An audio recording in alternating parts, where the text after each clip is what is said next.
Hello friends, तो अब हम देखेंगे अगले लेक्चर को और इसमें हमें देखना है विजयनगर साम्राज्य। तो इसके पहले मैंने आपको दिल्ली सल्तनत की जो प्रशासनिक व्यवस्था है, उसमें सामाजिक व्यवस्था, आर्थिक व्यवस्था और जो भी चीज़ें हैं मैंने कंप्लीट कर दिया है। तो दिल्ली सल्तनत पूरी तरह से कंप्लीट हो गया है और अब हम इसमें देखेंगे विजयनगर साम्राज्य। और विजयनगर के बाद बहमनी भी देखना है हमें। और उससे पहले दिल्ली सल्तनत के पहले मैंने अरबी और तुर्की आक्रमण भी बताया था और राइज ऑफ इस्लाम के भी बारे में बताया था कि इस्लाम कैसे उदय होता है और उसके बाद फिर कैसे ये लोग आक्रमण करना शुरू करते हैं सभी जगह और फिर वो ये भारत में भी आते हैं, क्योंकि उधर पूरी तरह से आप देखेंगे मिडिल ईस्ट वाला इलाका रहता है, पूरी तरह से ये लोग कब्जा कर लेते हैं। तो अब बचता है भारत, मतलब जहाँ तक इनको पता रहता है ये इस्लाम को फैला दिए रहते हैं। रोमन साम्राज्य भी वहाँ तक पूरी तरह से समझिए कि वहाँ भी इस्लाम फैल गया रहता है। उसके बाद ये लोग दिल्ली सल्तनत की स्थापना यहाँ पे कुतुबुद्दीन ऐबक करता है। पहले मोहम्मद कासिम का आक्रमण देखेंगे जो कि अरबी आक्रमण में रहता है। उसके बाद मोहम्मद गजनवी करता है। उसके बाद मोहम्मद गोरी करता है और उसके बाद अपने दास को बैठा के यहाँ पे आगरा वाले इलाका में। तो और दास यहाँ पे जैसे मोहम्मद गोरी की मृत्यु होती है तो दिल्ली सल्तनत की स्थापना होती है वहाँ पे कुतुबुद्दीन ऐबक द्वारा। और उस पे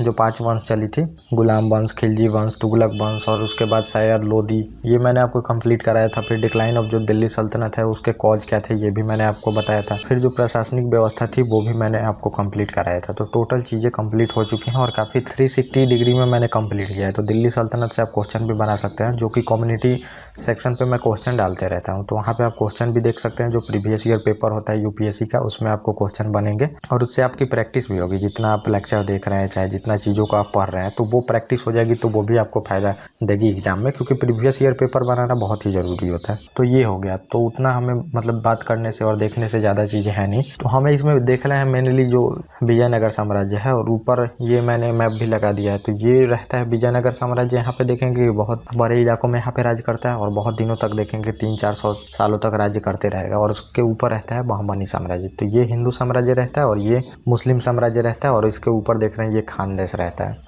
तो ये चीज़ें रहती हैं। तो थोड़ा सा बैकग्राउंड हमें देखना चाहिए कि जब मोहम्मद बिन तुगलक का शासनकाल था उस टाइम आप देखेंगे, मतलब तुगलक वंश चल रहा था। मोहम्मद बिन तुगलक जो रहता है ये दूसरा शासक रहता है और ये पूरी तरह से देखेंगे दक्षिण भारत तक जीतता है, मतलब सबसे ज़्यादा बाउंड्री एक्सटेंड करता है, दक्षिण भारत तक भी फैलाता है। लेकिन जैसे इसकी सारी योजनाएं फेल होने लगती है, योजनाएं फेल होती है, जैसे देखेंगे कि जो दिल्ली दोआब क्षेत्र में टैक्स को बढ़ाता है वो भी योजना इसकी फेल हो जाती है। जो ट्रांसऑक्सियाना वाला इसका प्लान रहता है वो भी फेल हो जाता है। टोकन करेंसी लाता है वो भी फेल हो जाता है। जो दिल्ली से देवगिरी राजधानी ले जाता है वो भी फेल हो जाता है।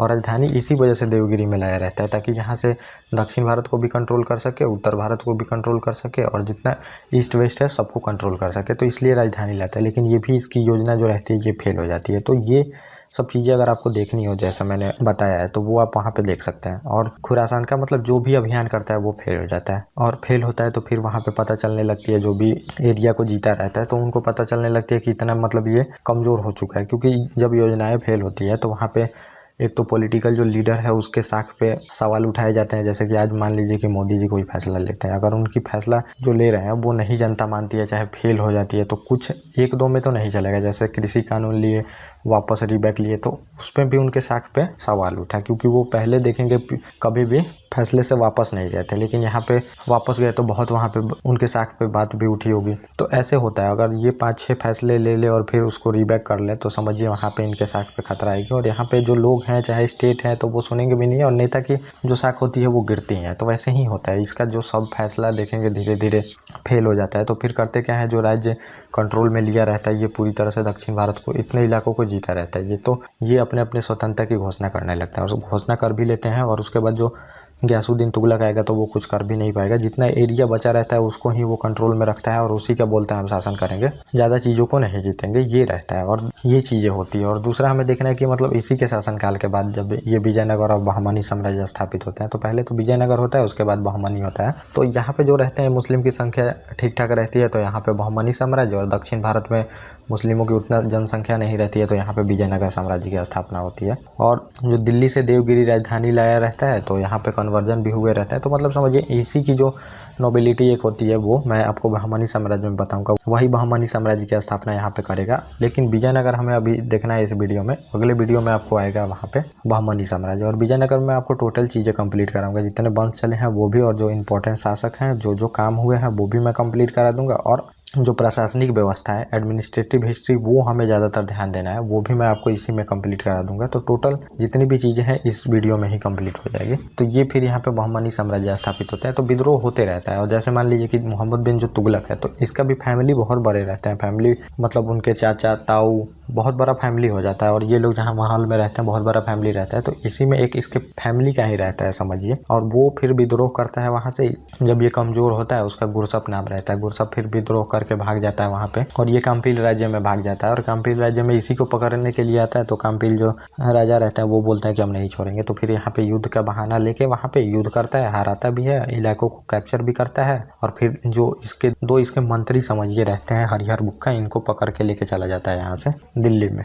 तो कंपील रहता है कर्नाटक वाला ही इलाका में समझिए। यहाँ पे मतलब समझिए कि कंपील रहता है, कंपील राज्य रहता है, यहीं पे ये भाग के गुरसप आता है। गुरसप आता है और ये शरण दे भी देता है। जैसे आप देखेंगे कि अकबर जो पुत्र रहता है औरंगजेब का, वो राजपूतों के पास भागता है। वहाँ पे जब विद्रोह करता है तो राजपूत भी शरण दे देते हैं। और फिर वो राजपूत के पास से देखेंगे मराठों के पास भी भागता है। तो दोनों से औरंगजेब इस वजह से भी युद्ध करता है, शरण देने की वजह से। तो अकबर पुत्र रहता है औरंगजेब का समझिए। यहाँ पे वो अकबर आप मत समझिएगा, अकबर जो मुगल बादशाह थे वो नहीं, इसका पुत्र भी एक अकबर रहता है औरंगजेब का। ये पहले भाग के आता है राजपूत वाले इलाकों में, राजपूत वाले इलाकों में आता है। तो फिर यहाँ भी उसको समझिए कि राजपूतों से युद्ध करता है वो औरंगजेब जो रहता है। फिर ये यहाँ से भाग के मराठे के पास आता है, मराठा भी शरण दे देते हैं। तो फिर ये यहाँ पे भी दक्षिण भारत के अभियान में ये भी एक कारण रहता है जिससे ये युद्ध करते रहता है औरंगजेब मराठों से। तो ये रहता है। वैसे ही ये गुरसप को जो कंपील राजा रहते हैं वो दे देते हैं यहाँ पे शरण में, मतलब अपने रख लेते हैं कि तुम यहाँ पे रह सकते हो। और इसी वजह से फिर मोहम्मद बिन तुगलक जो रहता है यहाँ पे आक्रमण करता है और कंपील राज्य को हराता भी है यहाँ पे।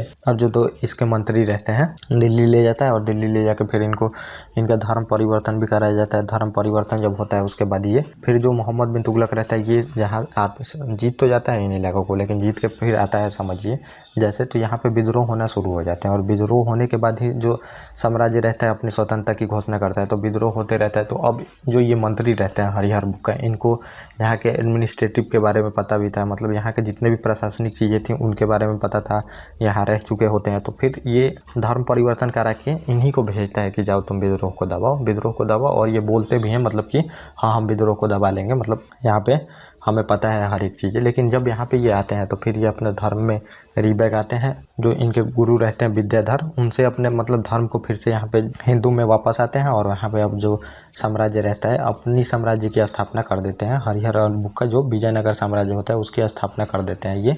और इस पे सबसे पहले संगम वंश चलेगा। तो वंश अभी मैं आपको बताऊँगा। तो ये कुछ सिनेरियो रहता है जिस वजह से विजयनगर साम्राज्य की स्थापना होती है यहाँ पे। और इससे पहले भी आपको समझना पड़ेगा ये काकतीय शासन के अधीन थे। काकतीय शासन था, वहाँ पे जब आक्रमण करता है तो फिर ये लोग इधर काम्पिल्य में भागते हैं। और काम्पिल्य पे काकतीय शासक रुद्रदेव रहते हैं, उसके पहले सामंत रहते हैं। और वहाँ पे जब आक्रमण करता है तो दक्षिण भारत का अभियान तो चलते रहता है। और उसके बाद ये फिर इनको भागना पड़ता है काम्पिल्य में, और काम्पिल्य में फिर ये मंत्री बनते हैं। मतलब सक्षम तो रहते हैं, इस वजह से इनको मंत्री भी बना दिया जाता है। पहले ये सामंत रहते हैं, सैनिक व्यवस्था ये सब भी देखना होता है सामंतों को। तो ये मैंने आपको सामंती व्यवस्था में फ्यूडल जो सिस्टम था इसके बारे में मैंने आपको बताया ही था। तो सैनिक वैनिक इनको सभी चीज़ों का नॉलेज हो ही गया था, नॉलेज हो गया था। तो ये काम्पिल्य भागते हैं और काम्पिल्य में फिर वो काकतीय से इधर काम्पिल्य पे भी हमला करता है और फिर जाके लेके चला जाता है दिल्ली। और दिल्ली में धर्म परिवर्तन करा के फिर से धर्म यहाँ पे विद्रोह दबाने के लिए भेजता है। और विद्रोह दबाने के चक्कर में सेना भी देता है, हर एक इक्विपमेंट मतलब जितनी चीज़ें होती हैं वो देता है विद्रोह दबाने के लिए।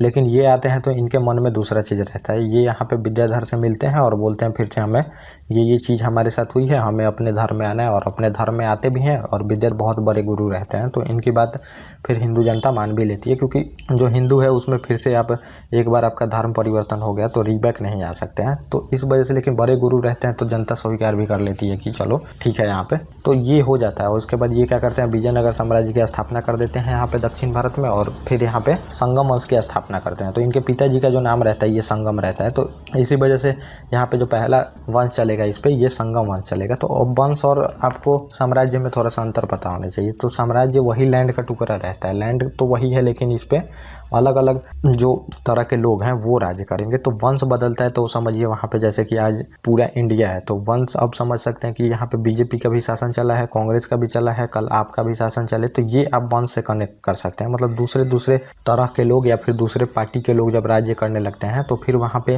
वैसे ही वंश देखा जाता था, दूसरे वंश के लोग आ जाए। जैसे कि आज मान लीजिए कोई आप कास्ट देखेंगे तो वहाँ पे राजपूत हैं और भी बहुत सारे कास्ट हैं, तो अलग अब कास्ट ही बदल जाए राज करने पे, लेकिन साम्राज्य जो आपका लैंड का टुकड़ा वही है। तो यही साम्राज्य होता था और इस पे वंश बदलते थे। तो इस पे लगभग मान के चलिए कि 4 वंश ने राज किया है, मतलब 4 वंश राज किया है, ये मान के क्या चलना, ये 4 वंश ही चले हैं इस पे। और इसमें बहुत सारे शासक आए हैं। तो पहला आप देखेंगे संगम वंश चला है और इसकी स्थापना हरिहर और बुक्का करते हैं और 1336 से लेकर 1485 तक इनका शासनकाल चलता है। उसके बाद देखेंगे सालू वंश आता है, नरसिंह सालू जो रहते ये इस पे स्थापित करता है ये वंश विजयनगर पे, और इसका शासनकाल आप देखेंगे 1485 से लेकर 1505 तक चलेगा। और तीसरा जो वंश चलेगा तुलु वंश चलेगा और इसका जो वीर नरसिंह रहता है ये स्थापना करता है, मतलब इस पे स्थापित करता है वीर नरसिंह। और इसका जो शासनकाल आप देखेंगे छोटा ही चलता है, ज़्यादातर चलता नहीं है इन दोनों वंशों का, सबसे ज़्यादा ऊपर वाले का चल रहा है। तो 1505 से लेकर 1570 तक इसका शासनकाल चलता है। और जो अगला जो चौथा राजवंश इस पे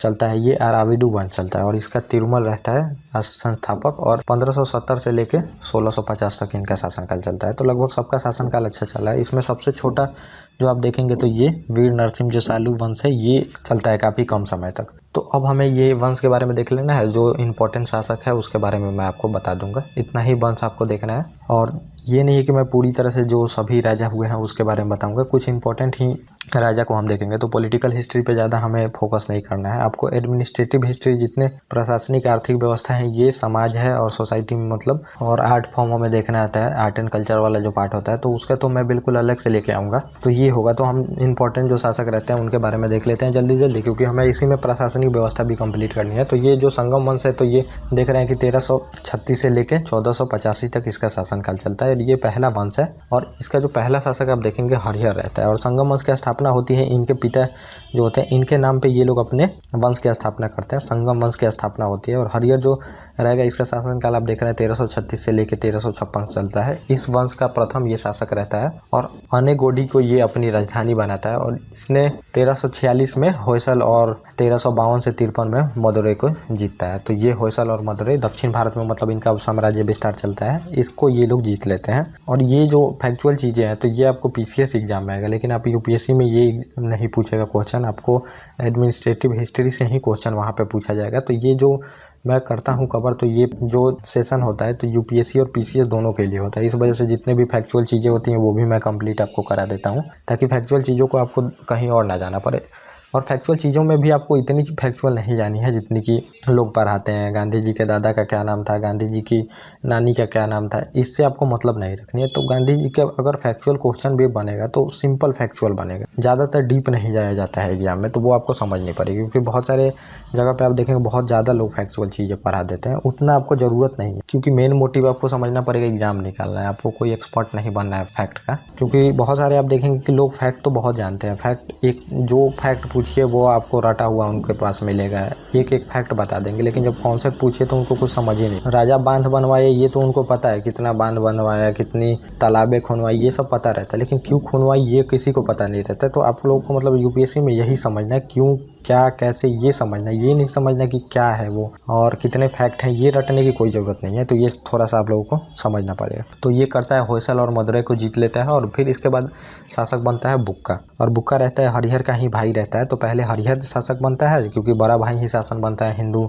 जो वेद चाहे हिंदू जितने भी शासक रहते हैं उन सब में लिखा हुआ है, शासन जो ग्रंथ है उसमें लिखा गया है कि जो बड़ा पुत्र रहेगा वही शासक बनेगा। तो फिर हरिहर इसका भाई जो रहता है ये बड़ा रहता है तो ये बन जाता है शासक, और बुक्का इसके बाद शासक बनता है। तो ये इसका भाई ही रहता है, बुक्का प्रथम राजा बनता है। और इसका 1377 ईस्वी में ये मदुरै जो रहता है ये पूरी तरह से खत्म तो नहीं हुआ रहता है, लेकिन ये पूरी तरह से इसको खत्म करके मिला लेता है अपने सल्तनत में। और बुक्का प्रथम जो रहता है ये वेद मार्ग प्रतिष्ठापक की उपाधि धारण किया रहता है। और अब विजयनगर जो साम्राज्य है उसका पूरी तरह से अब प्रचार हो चुका है, पूरी तरह से मतलब दक्षिण भारत को जीत लिया रहता है। और रामेश्वर तक अभी इसका जो एरिया रहता है ये तमिल क्षेत्र में चला जाता है। और ये आप याद रखेंगे कि वेद मार्ग प्रतिष्ठापक की उपाधि धारण करता है, क्योंकि जो है ये समझिए पूरी तरह से मदुरै को भी समाप्त कर दिया है। मतलब जितना साम्राज्य यही वंश विस्तार करता है, उसके बाद बस जितने भी वंश आएंगे इसके बाद वो बस शासन ही करेंगे इस पर। और उसके बाद जो अगला शासक बनता है ये हरिहर द्वितीय बनता है। और इसका शासनकाल आप देखेंगे कि 1377 से लेकर 1406 ईस्वी तक चलता है और हरिहर द्वितीय राज्य व्यास की उपाधि धारण करता है। और इसी के राज्य में आप देखेंगे बहमनी साम्राज्य भी स्थापित हो गई है और बहमनी और इनके बीच काफ़ी कॉन्फ्लिक्ट चलते रहता है। तो ऊपर मैंने जैसा मैप दिखाया तो बहमनी और इनके बीच काफ़ी कॉन्फ्लिक्ट चली है और इसी के काल में देखेंगे विजयनगर साम्राज्य और मुसलमानों के बीच में संघर्ष हुए, जिसमें बहमनी राज्य जो बेलगांव रहता है और गोवा, तो बहमनी राज्य के ही कंट्रोल में ये रहता है बेलगांव और गोवा, इनको जीत लेता है। क्योंकि गोवा बहुत ही इंपॉर्टेंट है अगर आपको ट्रेड पे कंट्रोल रखना है, अगर व्यापार जो भी हो रहे हैं तो पहले गोवा आप इसके लिए तो इंपॉर्टेंट रहता ही है। आप देखेंगे पुर्तगाली आते हैं, जब डच आएंगे, ब्रिटिश आएंगे, तो वो भी गोवा उनके लिए भी बहुत इंपॉर्टेंट रहता है। और गोवा बार बार देखेंगे कि वहाँ पे लड़ाई भी होती है गोवा के लिए, क्योंकि वहाँ पे अच्छा बंदरगाह है, वहीं से व्यापार होता है, अरब वाले क्षेत्र से वहीं से व्यापार होता है, यूरोप वाला क्षेत्र देखेंगे वहीं से व्यापार होता है, मतलब जितना भी वेस्ट में व्यापार होना है तो उधर से होता है। और भी बहुत सारे बंदरगाह हैं, ऐसा नहीं है वही है। तो ये इंपॉर्टेंट रहता है इन लोगों के लिए, क्योंकि अरबी भी आते रहते हैं व्यापार के लिए यहाँ पे, और फिर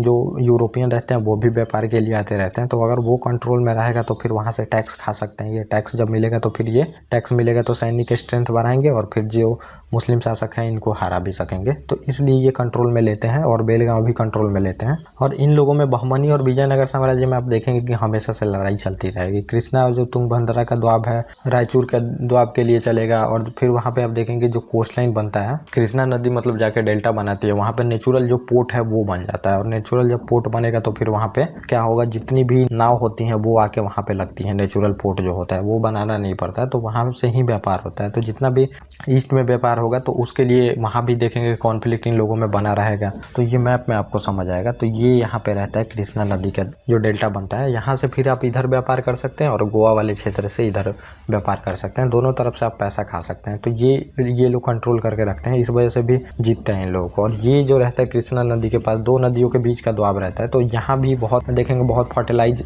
एरिया रहता है और बहुत उत्पादन होते हैं। तो इस वजह से ये एरिया भी ये लोग कब्जा करना चाहते हैं। और हमेशा से यहाँ पे ये जो नदी रहती है कृष्णा, और इन लोगों की बाउंड्री कभी कृष्णा नदी कभी कावेरी नदी बनते रहती है हमेशा। मतलब जो शासक कमज़ोर होता है तो फिर वो लोग इधर ढकेलते हैं, और जब इधर का शासक मजबूत होता है तो इन लोगों को इधर ढकेलता है बहमनी साम्राज्य को। तो ये चलते रहता है इन लोगों में। और फिर कौन आता है शासक, देवराय प्रथम आते हैं, और इसका 1406 से लेकर 1422 तक देखेंगे शासनकाल चलता है। और राज्य संभालने के तुरंत बाद देखेंगे फिरोज शाह बहमनी आक्रमण कर देता है। तो शासक जैसे चेंज होते हैं वहाँ पे आक्रमण इसलिए किया जाता है ताकि उन लोगों को देखना होता है, जो अगल बगल के मान लीजिए शासक हैं वो देखना चाहते हैं कि आखिर में जो राजा बना है उसका क्या माइंड है। वो मतलब युद्ध को डिफेंसिव लेता है या फिर एग्रेसिव लेता है। एग्रेसिव मतलब कि फिर से युद्ध ही करना सोचता है, या फिर वो अपने एरिया को बचाना ही सोचता है, चाहे युद्ध करना ही नहीं सोचता। तो ये उसके माइंड को पढ़ने का ये तरीका होता था। जैसे भी कोई राजा चेंज हुआ तो वहाँ पर युद्ध करो ताकि उस राजा का माइंड पता चले। तो फिर जैसे ये देवराय प्रथम राजा बनता है तो फिरोज शाह रहता है बहमनी का शासक, ये आक्रमण कर देता है। और जिसमें देवराज जो प्रथम रहता है उसकी हार भी हो जाती है, और हार हो जाती है तो भविष्य में युद्ध ना हो इसके लिए ये लोग क्या करते हैं, अपनी पुत्री की शादी कर देता है बहमनी सुल्तान के साथ। तो अब ये जो शादी का ये सिस्टम है, जो शादी करते थे राजा किसी भी घराने में, युद्ध जीत गए या फिर हार गए, तो ये स्ट्रेटेजी उनका होता था कि अगर आपसे मान लीजिए रिलेशन बन गया तो वहाँ पे युद्ध का खतरा कम हो जाता था, क्योंकि अब रिलेटिव दूसरे युद्ध तो नहीं कर सकते। इस वजह से क्या करता था, राजा हो चाहे सुल्तान हो, वो कहीं भी जीता या फिर कुछ हुआ तो वहाँ पे शादी कर देता था। तो वहाँ पे अब जो दूसरे राजा हैं तो वो आक्रमण करने का नहीं सोचेंगे। मान लीजिए इसकी बेटी वहाँ पे चली गई बहमनी साम्राज्य में, तो अब उनसे उस राजा को नहीं मारना चाहेगा जो कि इसका दामाद ही लगा समझ। और इसमें जो शादी ये करता है तो इसमें दहेज के रूप में इसको देना पड़ता है। जो दोआब क्षेत्र रहता है वहाँ का एरिया रहता है बाकापुर, वो देना पड़ता है सुल्तान को। और साथ में 1410 ईस्वी में ये तुंगभद्रा पर बांध भी बनवाता है। और क्योंकि देखेंगे ये राजधानी जो रहती है तो तुंगभद्रा पे बांध बनवा के वहाँ पे पानी की व्यवस्था कराता है, क्योंकि पानी की किल्लत रहती है। तो जो दक्कन वाला एरिया आप देखेंगे तो वहाँ तो पठारी क्षेत्र है, तो वैसे भी पानी कम ही होती है, वहाँ पे सूखा एरिया होता है, संकरी पहाड़ियाँ पथरीली एरिया है, तो वहाँ पे पानी का दिक्कत रहता है। तो इस वजह से ये तुंगभद्रा नदी पे बांध बनवाता है और राजधानी में पानी की व्यवस्था कराता है देवराज प्रथम जो रहता है। और इसी के काल में इटली यात्री रहता है, इटावली यहाँ पे लिखा गया है। तो इटली यात्री जो रहता है निकोलो कॉन्टी, ये विजयनगर साम्राज्य की यात्रा करता है। और इसका जो वृत्तांत है, मतलब जो इसने लिखा है, इससे सामाजिक जीवन त्यौहार का वर्णन मिलता है हमें। और इसी के दरबार में देखेंगे हरविलास जो तेलुगु कवि रहते हैं, श्रीनाथ रहते थे। तो ये भी इम्पोर्टेंट है, इससे क्वेश्चन आया भी है। और जो निकोलस कॉन्टी है, तो मतलब अब विजयनगर साम्राज्य के बारे में जितने भी यूरोपियन हैं लेखक, चाहे अरबी भी लेखक है, तो उन्होंने बहुत अच्छा हिस्ट्री लिखा है इनके बारे में। क्योंकि आप समझिए कि वो क्यों अच्छा लिखेंगे। अब आपको यहाँ पे आके व्यापार करना है, अगर आप कुछ भी उल्टा लिखते हैं या फिर गलत लिखते हैं तो ये व्यापार मतलब जो शासक है वो करने ही नहीं देगा। और व्यापार यहाँ का बहुत फायदेमंद होता था, तो इस वजह से वो अच्छा ही लिखे। अब जो अरबी हैं तो अरबी को प्रोटेक्शन देते थे बहमनी साम्राज्य वाले, और फिर जो यूरोपीय हैं तो इनको प्रोटेक्शन देते थे विजयनगर वाले। और इस वजह से, और जितने भी यूरोपियन हैं इसी वजह से यूरोपियनों ने बहुत अच्छा इतिहास लिखा है और अच्छा थे भी। ये समझिए जो बाबर भी आता है तो आप देखेंगे कि बाबर भी कृष्णदेवराय के बारे में देखेंगे कि लिखा है कि मतलब अभी भारत में सबसे अच्छा शासन करने वाले और सबसे महानतम शासक जो बताया है बाबर ने, तो वो कृष्णदेवराय को ही बताया है वहाँ पे। तो कृष्णदेवराय के आते आते टाइम तक देखेंगे कि इनकी इकोनॉमी बहुत अच्छी हो चुकी रहती है और वहाँ पे बहुत सारे जो आर्ट एंड कल्चर वाली चीज़ें हैं, आर्किटेक्चर बहुत ज़्यादा बनते हैं, बहुत चीज़ें का निर्माण ये लोग कराते हैं क्योंकि इकोनॉमी इनकी अच्छी खासी हो गई रहती है धीरे धीरे। क्योंकि वहाँ पे आप देख रहे हैं अरबी व्यापारी आ रहे हैं जिससे इन लोगों को टैक्स मिल रहा है, और जो द्वाब क्षेत्र में कृषि हो रही है उससे भी इन लोगों को टैक्स मिल रहा है। टैक्स तो मिल ही रहा है समझिए कि, और वहाँ पे प्रोडक्शन भी हो रहा है तो जनता खुशहाल है। और दूसरा बात है कि यूरोपीय आते हैं तो उनको भी व्यापार में बहुत ज़्यादा फायदा होता है, तो व्यापार में बहुत ज़्यादा फायदा होता है तो टैक्स भी इनको बहुत ज़्यादा मिलते रहता है। तो इस वजह से इनकी जो इकोनॉमिक हालत रहती है ये अच्छी खासी हो गई रहती है, और इकोनॉमिक हालत अच्छी खासी हो गई रहती है तो फिर ये बहुत सारा निर्माण कार्य भी कराते हैं। और उसके बाद जो अगला शासक आते हैं तो देवराज द्वितीय आते हैं, और 1422 से लेकर 1446 तक इनका शासनकाल चलता है। और इन्हें हाथियों का शिकारी की उपाधि दी गई है, और इनको इमोडी देवराय या फिर पोर्ट देवराय की उपाधि भी दी गई है। और ये करते क्या है कि अपनी सेना को शक्तिशाली बनाने के लिए मुस्लिमों की भर्ती शुरू कर देते हैं अपनी सेना में। तो अब समझिए कि जो टर्की ट्राइब आई थी, तो टर्की ट्राइब आपको पता है कि जैसे राजपूत यहाँ पे थे समझिए ट्राइब, तो ये भी बहुत लड़ाके थे, वैसे ही टर्की ट्राइब रहती है। और टर्की ट्राइब अच्छे से घोड़े का इस्तेमाल करना है, जिस वजह से देखते हैं कि वो राजपूतों को हराती है, उतने बड़े सेना को हरा देती है। और बाबर भी आएगा तो देखेंगे कि वो छोटा सा सेना लेके आएगा, इब्राहिम लोदी की बड़ी सेना को लेके हरा देगा, और जो फिर राणा सांगा रहेगा उसको भी खानवा के युद्ध में हरा देगा। लेकिन सेना बहुत ही छोटी रहती है, तो इस वजह से करता है मतलब सैनिक मानते हैं कि काफ़ी ये जो तुर्की रहते हैं ये काफ़ी उत्तम किस्म के लड़ाके रहते हैं। तो इस वजह से ये करता क्या है कि इनको अपने सेना में भर्ती करो और साथ में मुस्लिमों को ही मुस्लिमों से हम लड़ाएंगे। तो सेना में मुस्लिम रहेगी और हमें लड़ना किससे है, बहमनी राज्य से, तो फिर इनको लड़ाया जाएगा। ये इसकी स्ट्रेटेजी रहती है। और फिर मुस्लिमों को भर्ती करना शुरू करता है अपने सेना में। और फिर इसके बाद जो अगला देखेंगे वंश आएगा, सालू वंश आएगा, और विजयनगर में अव्यवस्था फैल जाती है इसके बाद देखेंगे। और इसी के सामंत रहता है नरसिंह सालू, और ये 1885 ईस्वी में क्या करता है, यहाँ पे सालू वंश की स्थापना कर देता है। तो सामंत व्यवस्था मैंने बताया था, सामंत ही रहते हैं और जो सैनिक प्रमुख रहते हैं। तो अभी इनको सैनिक प्रमुख ही मानिए यहाँ पे, क्योंकि सामंत होते थे उन्हीं को सैनिक रखना होता था, और वो फिर जब युद्ध सेंटर करेगा तो वो सामंत अपना सैनिक प्रोवाइड करते थे राजा को। तो फिर जब अव्यवस्था फैलती है, राजा अयोग्य राजा आने लगते हैं, तो यहाँ पे जो सामंत रहता है नरसिंह, ये करता है यहाँ पे संगम वंश को रिप्लेस करके सालू वंश की स्थापना कर देता है यहाँ पे। और नरसिंह द्वारा नियुक्त किए नरसा नायक ने चोल, पांड्य, चेरों पर आक्रमण कर विजयनगर के प्रभुत्व को स्वीकार करने के लिए मजबूर किया। तो नरसा नायक को ये नियुक्त करता है, और ये बहुत मतलब इम्पोर्टेंट रहता है इनके सेना में, इनके प्रशासन में। और फिर ये आक्रमण कराता है यहाँ पे चोर, पांड्य, चेरों पर सब पे आक्रमण करा देता है जितने भी यहाँ पे रहते हैं। तो थोड़ा बहुत ये लोग बचे रहते हैं, उतना तो रहते नहीं है, इन पे भी ये लोग अपना शासन स्थापित कर देते हैं। और 1505 में देखेंगे कि नरसा नायक का पुत्र रहता है वीर नरसिंह, ये इन जो शासक रहते हैं सालू वंश की, इसकी हत्या करके फिर यहाँ पे तुलु वंश की स्थापना कर देता है। जैसे ये वहाँ पे आक्रमण कराता है चेरों, पांड्यों, चोलों पर, तो इसकी प्रसिद्धि बहुत ज़्यादा बढ़ जाती है। और प्रसिद्धि बढ़ती है तो फिर इसी का पुत्र रहता है वीर नरसिंह। अब वीर नरसिंह करता क्या है कि यहाँ पे तुलु वंश की स्थापना कर देता है। जैसे शासक कमजोर हुए वहाँ पे वंश को रिप्लेस कर दिया जाता है। तो ये तुलु वंश चलता है, और ये 1500 देखेंगे 5 से लेके 1570 तक तुलु वंश चलेगा। और इसके जो राजा थे तो सबसे इंपॉर्टेंट राजा आप देखेंगे तुलु वंश की। और द्वितीय बालापहार की भी संज्ञा दी गई है इस जो वंश रिप्लेस होता है। तो पहला ये करते हैं सालू वंश वाले नरसिंह जो करता है, और दूसरा ये तो द्वितीय बालापहार की भी संज्ञा इसको दी गई है जो ये वंश रिप्लेस किया जाता है। तो इसके प्रथम जो राजा होते थे तो ये वीर नरसिंह रहता है। और वीर नरसिंह के बाद देखेंगे कृष्णदेवराय आता है। कृष्णदेवराय 1509 से लेकर 1529 तक शासन करता है। वीर नरसिंह की मृत्यु के बाद बाबर अपनी आत्मकथा में भी भारत का सर्वाधिक शक्तिशाली शासक कहा है। तो बाबर भी सर्वाधिक शक्तिशाली इसके बारे में लिखा है जो कृष्णदेवराय रहते हैं। और जो दक्षिण भारत की मतलब इनका बहुत नाम है, जैसे कि महाराणा प्रताप, पृथ्वीराज चौहान, अकबर के बारे में आप देखेंगे बहुत ज़्यादा नाम है। वैसे ही दक्षिण भारत में इनका कृष्णदेवराय का बहुत ही बड़ा नाम है, बहुत बड़ा शासक इनको माना गया है। और थे भी ये, तो इनके इतिहास से आपको पता चलेगी। और इन्हीं के दरबार में आप देखेंगे कि तेलुगु के 8 महान विद्वान एवं जो कवि थे, इनको मिला के फिर 8 महान कवि, और इन्हीं को अष्टदिग्गज कहा जाता था। तो ये महान जो तेलुगु कवि के महान विद्वान भी थे और फिर ये कवि भी थे, तो इस वजह से इनको अष्टदिग्गज की संज्ञा दी गई है। जैसे कि आप अष्टप्रधान भी देखेंगे, वहाँ पे रहते हैं मराठों में, ये सुशोभित करते थे, मतलब ये इंपॉर्टेंट लोग रहते हैं। जैसे कि आप देखेंगे नवरत्न रहते हैं अकबर के काल में, वैसे ही समझिए ये कुछ रहते हैं, सिमिलर टाइप के हैं।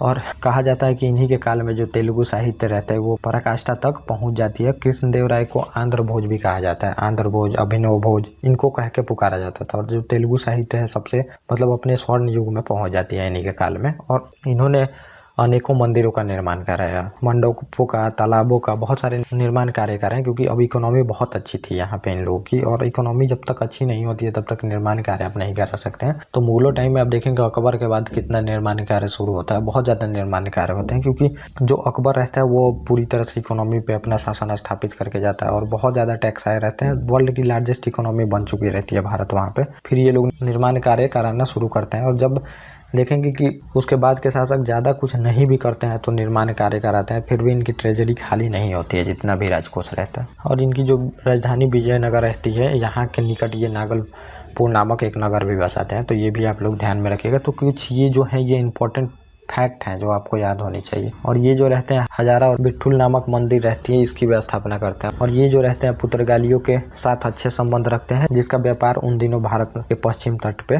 था और व्यापारिक केंद्र के रूप में स्थापित हो चुके थे। तो जो पुर्तगाली ही पहले आते हैं और ये आ चुके रहते हैं इनके शासनकाल तक, और अच्छा खासा इनका नियंत्रण रहता है और इनसे अच्छे संबंध भी बना के रहते हैं, ताकि संबंध बना के वो भी रखते हैं और ये भी रखते हैं ताकि टैक्स मिल सके। और दूसरी बात है कि पुर्तगाली जो सैनिक है, तो जब भी बहमनी से युद्ध हो तो ये मदद कर सके, तो वो काफ़ी मॉडर्न सैनिक उनकी रहती है। जो आप देखेंगे कि गन, पिस्टल सभी चीज़ लेके आते हैं, तो वो सोचते हैं हम भी अपने सेना को मॉडर्नाइज कर सकेंगे इनसे मिल के रह के, और व्यापार पे ये लोग छूट देते हैं और धीरे धीरे वो पैर पसारते जाते हैं। और अच्युत देव राय देखेंगे कि जब इनका उत्तराधिकारी बनता है, उत्तराधिकारी इसका 1529 से लेकर 1542 तक शासनकाल चलता है और ये इनका उत्तराधिकारी रहता है। लेकिन उसके बाद आप देखेंगे कि सदाशिवराव बनता है उत्तराधिकारी, और सदाशिवराव का शासनकाल आप देखेंगे 1542 से लेकर 1570 तक चलेगा। और इसी के काल में देखेंगे तालीकोटा का युद्ध होता है। तालीकोटा जिसे राक्षसी तंगनी का युद्ध भी बोलते हैं, 1565 में होता है। और उस टाइम तक आप देखेंगे जो बहमनी साम्राज्य रहता है वो 5 भागों में टूट गया रहता है। 5 भागों में टूट गया रहता है, अहमदनगर, बीजापुर, गोलकुंडा,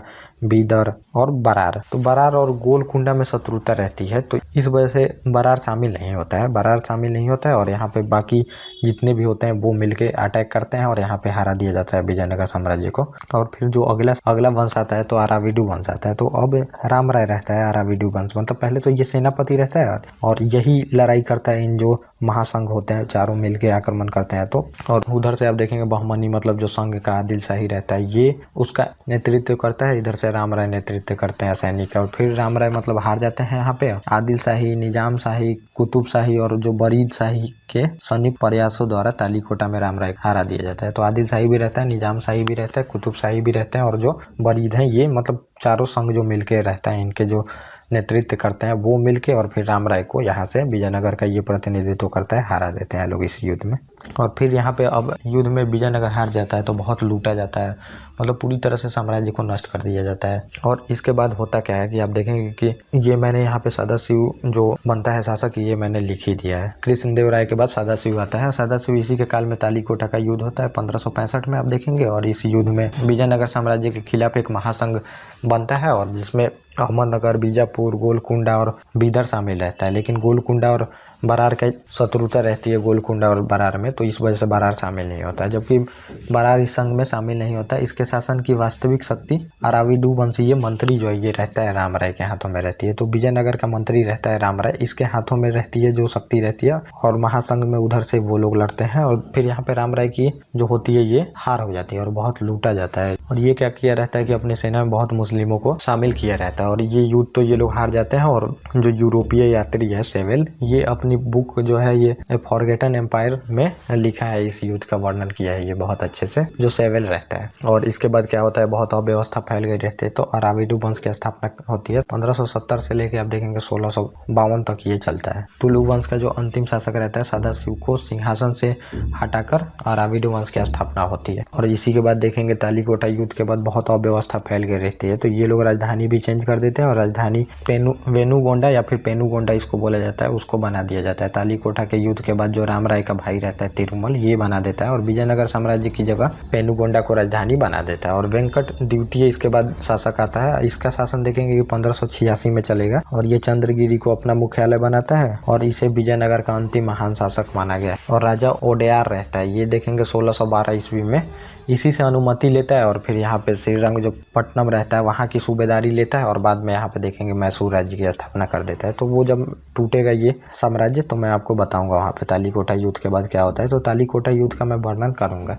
और ईसाई पादरियों को अपने दरबार में ये स्वागत करता है। तो ईसाई पादरी यहाँ पे धर्म प्रचार करने के लिए मिली गया है उनको अनुमति और बहुत ज़्यादा धर्म परिवर्तन भी कराए जाते हैं ईसाइयों द्वारा और ये उनकी स्वागत भी करता है। और विजयनगर साम्राज्य के अधिकतर नायकों ने अपनी स्वतंत्रता की घोषणा कर दी। श्रीरंग तृतीय जो रहता है विजयनगर का अंतिम शासक बनता है। तो यहाँ पे विजयनगर का जो पॉलिटिकल हिस्ट्री होती है ये कंप्लीट हो जाती है। तो अब हम इसमें एडमिनिस्ट्रेटिव हिस्ट्री देखेंगे जिसमें कि मैं आपको बहुत सारी चीज़ें बताऊंगा और वो बहुत ज़रूरी है हमारे लिए। और फिर ये टूटता है तो देखेंगे केरल साइड में कोचीन बनता है वहाँ पे और फिर नीचे तरफ देखेंगे कि त्रावणकोर बन जाएगा और बीच में मैसूर बन जाता है और पूर्व में कर्नाटक बन जाता है। तो आपको ये समझना पड़ेगा। तो ये जैसे मान लीजिए ये एरिया है यहाँ पे, तो ये केरल साइड में आप देखेंगे कि यही टूटता है विजयनगर साम्राज्य। तो यहाँ पे कोचीन बन जाता है, इसको कोचीन वाला इलाका बोला जाता है। और फिर यही आप देखेंगे कि नीचे ये त्रावणकोर बन जाएगा और यहाँ पे बीच वाले इलाकों में देखेंगे मैसूर राज्य की स्थापना हो जाएगी और यहाँ पे कर्नाटक रहता है। तो ये बन जाते हैं कुछ शासन। तो ये आपको मैं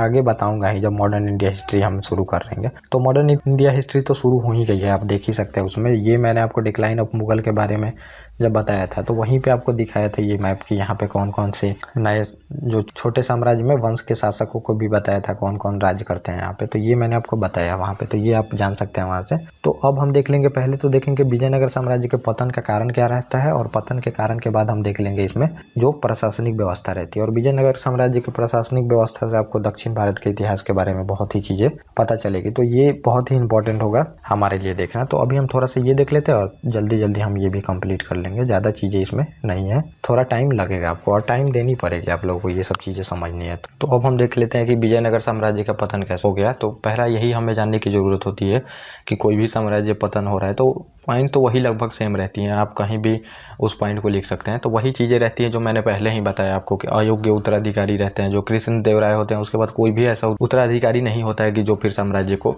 लेके चल सके। और सिनेरियो भी बन जाता है, समझिए वहाँ पे अब पुर्तगाली भी आने लगे हैं, अंग्रेज भी आने लगे हैं, डच, फ्रांसीसी सभी आने लगे हैं वहाँ पे। और अपना अपना शक्ति जब गेन करने लगेंगे तो कोई किसी का अगर समझिए शक्ति बढ़ेगा तो दूसरे का शक्ति कम होगा, ये लाजिमी सी बात है। तो वही होता है कि फिर इन लोगों की शक्ति कम होने लगती है और कृष्णदेवराय के बाद कोई ऐसा उत्तराधिकारी भी नहीं आता जो कि उन लोगों को कंट्रोल में कर सके। तो आप जो देख रहे हैं सिलसिला आने का, तो पहले जितने आक्रमण हुए हैं तो ये भारत जैसे है तो समझिए ये आक्रमण इधर से हुए हैं और जो ये साम्राज्य सबसे पहले इधर स्थापित करता है उसके बाद जाके इधर वाला बंगाल वाला इलाका भी जीतता है, इधर गुजरात वाला भी इलाका जीतता है और दक्षिण वाला इलाका फिर जो जीतने जाता है समझिए वो पूरी तरह से उसका साम्राज्य डिक्लाइन हो जाता है। तो जैसे कि आप तुगलक को भी देखेंगे, मोहम्मद बिन तुगलक का साम्राज्य डिक्लाइन होता है जैसे वो दक्षिण भारत का अभियान करता है। उसके बाद देखेंगे औरंगजेब भी जो रहता है तो वो दक्षिण भारत के अभियान में 25 साल लगा देता है। 25 साल जब लगाता है तो ये एक बड़ा रीजन बनता है जाके उसके मतलब साम्राज्य के डिक्लाइन का। तो ये चीज़ें रहती हैं। लेकिन आप अंग्रेजों का देखेंगे तो वो इधर से आना शुरू करते हैं। तो सभी आक्रमण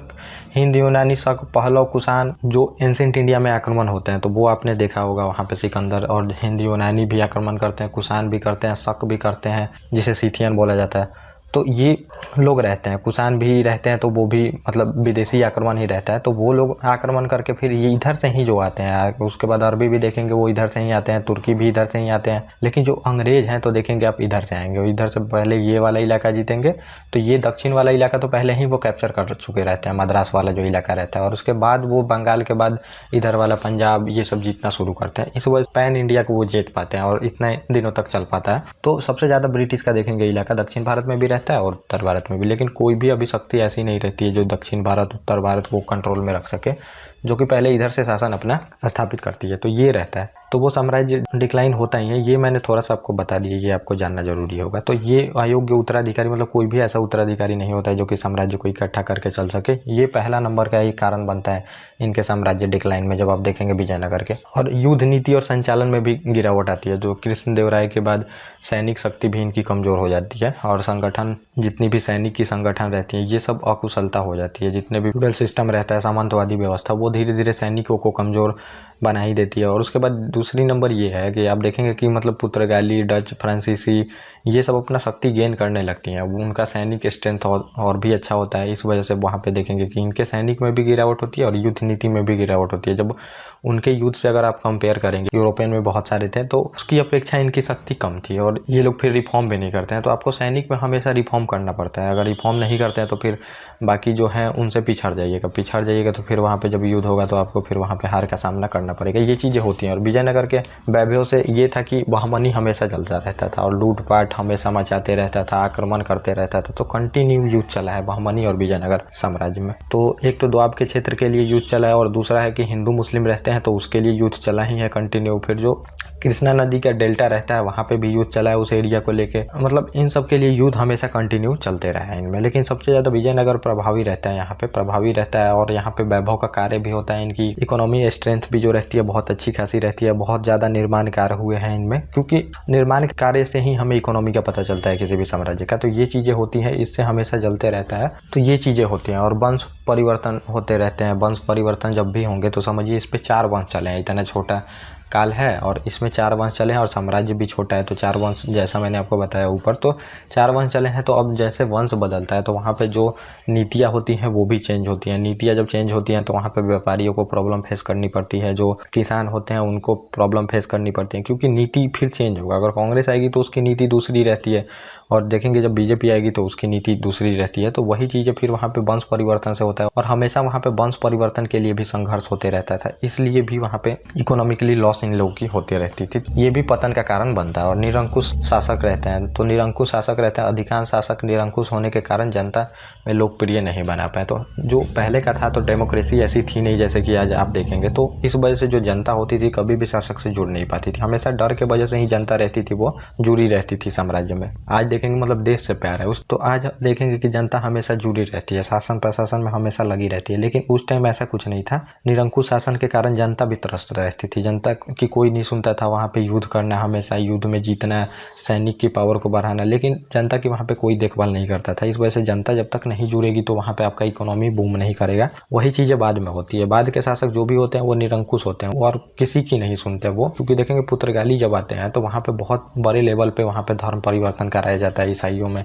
लोगों को बदला जाता है, बच्चों तक को वहाँ पे धर्म में चेंज किया जाता है। लेकिन ये लोग सुनते नहीं है कोई भी शासक। फिर वहाँ पे जनता धीरे धीरे सपोर्ट करना बंद ही कर देती, टैक्स ना देना सही से, ये सब चीज़ें चलने लगती है। और अगला जो रहता है गोलकुंडा और बीजापुर के विरुद्ध सैन्य अभियान। तो गोलकुंडा, बीजापुर, इससे हमेशा सैन्य अभियान इन लोगों का चलते रहता था। तो जैसा मैंने बताया कि मुस्लिम रहते हैं ये, इस वजह से इन लोगों का सैन्य अभियान हमेशा चलते रहता था। तो ये कारण आप समझ सकते हो। और मुस्लिम के साथ युद्ध हुआ। जो बहमनी राज्य रहता है, जब विजयनगर साम्राज्य को पराजित कर देता है तो वहाँ पे बहुत लूट मचाई जाती है। मतलब पूरी तरह से इनके साम्राज्य को नष्ट कर दिया जाता है। और जब तालीकोटा का युद्ध होता है, जो मैंने आपको बताया, तालीकोटा या राक्षस तंगनी का युद्ध बोलते हैं उसको, और ये यहाँ पे डेट गलत लिखा है। ये तालीकोटा का जो युद्ध होगा आप देखेंगे तो ये 1565 में ये युद्ध होता है, तालीकोटा का युद्ध, जो कि बहमनी साम्राज्य देखेंगे उस टाइम तक टूट गया रहता है। उस टाइम तक टूट गया रहता है तो फिर जाके ये युद्ध होता है।